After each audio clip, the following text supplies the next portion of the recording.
자, 기본 핵심 8주차 복습 OX 지문 살펴보겠습니다. 제가 이제 개혁법 앞부분까지 생각을 하고 지문을 앞부분까지 조금 뽑았는데 요 계약법 요 부분은 간단히 설명만 드리고 이제 9주차에 살펴볼 겁니다. 자, 앞에부터 보겠습니다. 1번 전세권이죠. 자, 전세권은 특징이 뭐예요? 반드시 전세금을 지급하고 타인의 부동산을 용도에 따라 사용 수익하다가 전세금을 우선 변제받는 권이죠. 전세금 지급이 필수 요건이죠. 다만 그 전세금은 반드시 현금으로 주고받을 필요 없고, 즉 현실적으로 주고받을 필요 없고, 기존 채권으로 전세금 지급을 대신할 수 있다 없다? 있다 그랬죠. 그래서 임차인이 보증금 반환 채권을 전세금으로 대체할 수 있다 그랬었습니다. 두 번째, 전세권의 갱신 중에 법정갱신이 있었고요. 이 법정갱신은 건물 전세권에만 인정이 됐죠. 312조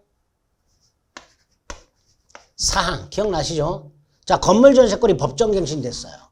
법률 규정에 한 갱신이죠. 그래서 조심하자 그랬죠. 갱신에 따른 등기할 필요 없이 법률 규정에 한 갱신이니까 갱신에 따른 등기 없이도 제3자에게 그 갱신된 전세권을 주장할 수 있다 그랬습니다.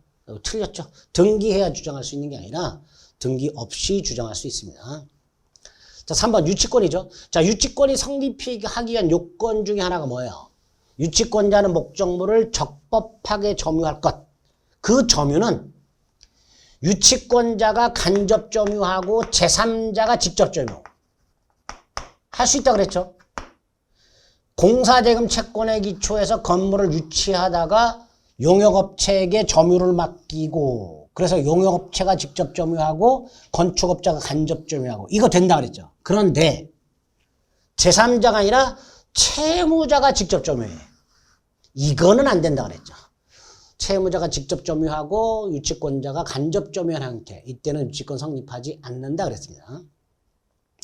4번 유치권은 법정담보물권이죠. 법정담보물권이지만 유치권 포기 특약할 수 있죠. 당연히 유치권 포기 특약은 제3자도 효력을 주장할 수 있죠. 예를 들어서 갑소유 자동차를 을에게 빌려줘. 을이 수리를 맡겨. 병이 수리비에 기초해서 자동차를 유치할 수 있는데 병이 유치권을 포기했어. 즉 자동차는 돌려주고 수리비는 나중에 받기로 했어. 그럼 당연히 갑이 찾아와서 자동차 내놔 할 수 있겠죠. 즉 유치권자와 소유자 사이에 또는 채무자 사이에 유치권 포기 특약을 했을 때 제3자도 그 특약의 효력을 주장할 수 있다. 이렇게 되겠죠. 5번 유치권자는 우선 변제권은 없지만 경매권은 있다고 그랬죠. 이때의 경매권은 우선 변제를 위한 경매권이 아니라 환가를 위한 경매권 그랬습니다. 6번 유치권자의 권리 중에 과실수익권이죠.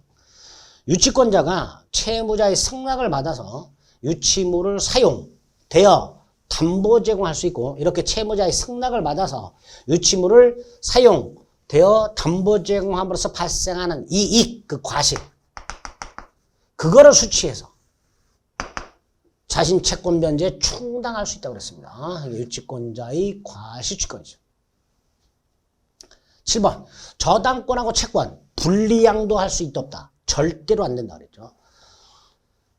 담보물권하고 피담보 채권이 있을 때 이 담보물권자가 담보물권만 양도 절대로 안 됩니다. 담보물권만 양도하는 것은 절대로 허용되지 않습니다. 8번 저당권 혜력이 미치는 범위가 있었죠. 특히 목적물의 범위. 저당권의 혜력은 그 저당 목적물의 부합물, 종물에도 미치다. 물론 당사자가 특약을 하면 미치지 않을 수 있다고 그랬죠. 그러니까 특약이 없는 한 부합물, 종물에도 저당권 혜력이 미치죠. 9번 토지 저당권자 일괄 경매권이죠. 토지 저당권 설정자 갑. 토지 소유자죠. 여기에 토지 저당권이 설정이 되고 설정자가 건물을 축조하면 일괄 경매권이 인정이 되는데 문제가 생겼어요.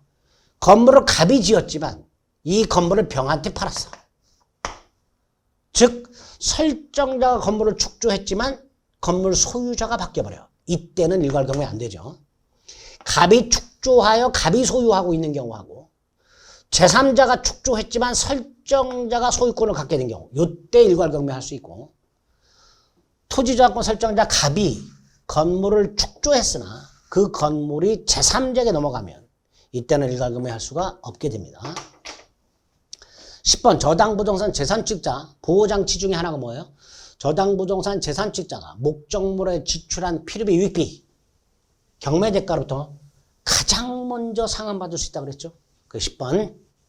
11번은 근저당권에서 피담보 채권이 확정되는 시기와 관련해서 특히 경매 신청 시 조심하라 그랬죠. 두 가지가 있었죠. 근저당권자가 경매를 신청한 경우 이때는 신청 시죠. 반면에 후순위 권리자가 경매를 신청한 경우에는 경락되고 완납한 때죠. 11번 틀렸죠.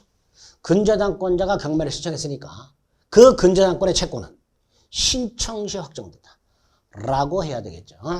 12, 13, 14번은 9주차일 겁니다. 현상 광고 계약. 입문 과정에서 말씀드린 적 있죠. 중국집 사장님이 쿠폰을 50장 가져오면 탕수육을 한 접시 준다. 라고 광고했을 때 이 광고 전단지를 본 을은 50장을 갖다 줘야만 계약이 성립한다 그랬죠. 이런 걸 뭐라 그랬어요? 요물계약이라 그랬죠. 청약과 승낙만으로 성립하지 않고 어느 일방이 뭔가를 주거나 뭔가를 해야만 성립하는 계약. 그런 걸 요물계약이다 그랬습니다. 13번 합의 해제에 관한 청약이라고 되어 있죠. 청약을 받은 자가 이 청약을 변경을 하거나 조건을 붙여서 승낙을 합니다. 갑이 1억에 사라고 청약을 했는데 을이 9천만 원에 사겠다라고 승낙을 해요. 그럼 이 9천만 원에 사겠다는 것은 갑의 청약을 거절하고 새로 청약한 걸로 봐야 되겠죠. 이게 534조입니다. 갑의 청약에 대해서 을이 조건을 붙이거나 변경을 해서 승낙을 했을 때는 갑의 청약을 거절하고 새로 청약한 것을 보기 때문에 갑의 청약은 효력을 잃게 됩니다. 14번 교차 청약에 한 계약 성립이죠. 갑이 을에게 청약을 했고 을이 갑에게 청약을 한 경우 그 청약의 내용이 똑같다면 청약만으로 계약이 성립하죠. 언제? 양청약이 모두 도달한 때, 양청약이 모두 도달한 때 계약이 성립하게 됩니다. 이 교차 청약에 대해서 언제 계약이 성립하는가 이것도 지문이 대단히 잘 나옵니다. 다만 이 12번부터 14번은 9주차에 할 내용이니까 간단히 이런 게 있구나 이렇게만 생각하시고 11번까지 내용들을 좀 철저하게 복습해 주시기 바랍니다. 자, 8주차 OX 문제 살펴보셨습니다. 네, 수고하셨습니다.